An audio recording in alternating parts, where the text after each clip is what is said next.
তো বন্ধুরা, আজকে মনটা সত্যি খুব খারাপ। আমি একটা পোস্ট করেছি, তাও তোমাদেরকে বলছি।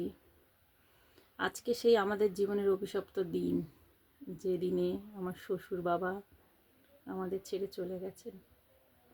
আজকে 3 পা দিল, যে মনটা একটু খারাপ। একটু কেন বলবো, পুরোটাই মনটা খারাপ। কারণ আমি যখন বিয়ে হয়ে আসি, আমার বিয়ে হয়ে আসার 1 বছর পরে আমার বাবা চলে গেছিলো। তারপর থেকেই আমি এনাকে নিজের বাবার মতন ভালোবাসতাম। তো যাই হোক, ভাগ্যের পরিহাস। তা যার ভাগ্যে যা লেখা আছে সেটা তো হবেই, সেটা কেউ আমরা চাইলেও খণ্ডাতে পারবো না। তো তাই জন্যই আজকে মনটা ভীষণ খারাপ, বেশি কথাও বলতে ভালো লাগছে না। আজকে শুভ দুপুরও বলতেও ইচ্ছা করছে না।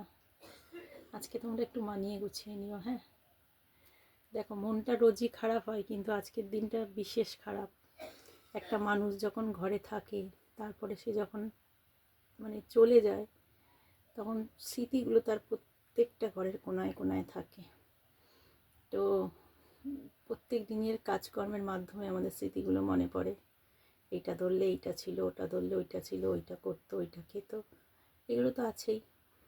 তো এটাই হচ্ছে নিয়ম। আর কি বলবো, কি বলবো বলতেও পারছি না। যেটুখানি সাধ্য মতন জল মিষ্টি দিয়েছি বাবাকে। বাবা চকলেট খেতে ভালোবাসতো, আমার মেয়ে কালকে চকলেট নিয়ে এসছে। দই খেতে ভালোবাসতো, দই দিয়েছে।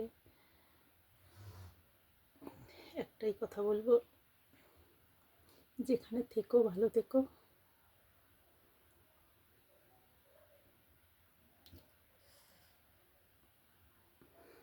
আশীর্বাদ করো,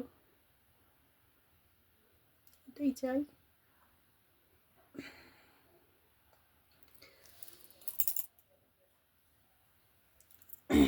অনেক তাড়াতাড়ি চলে গেল। আমার বাবা তো অনেক কম বয়সে চলে গেছিল। এই বাবা 84 বছর বয়সে গেল। তাও মনে হচ্ছে অনেক তাড়াতাড়ি চলে গেছিল। আজকের দিনটা তাকে স্মরণ করি, তার ভালো থাকা কামনা করি। আমরা জানি না সব কিছু, এখন কোথায় কি অবস্থায় রয়েছে, তাও বলবো যেখানে থাকুক ভালো থাকুক। তুমি ভালো থেকো, আশীর্বাদ করো। তোমাদের সাথে একটু শেয়ার করলাম, তার বেশি কিছু বলবো না। ঠিক আছে।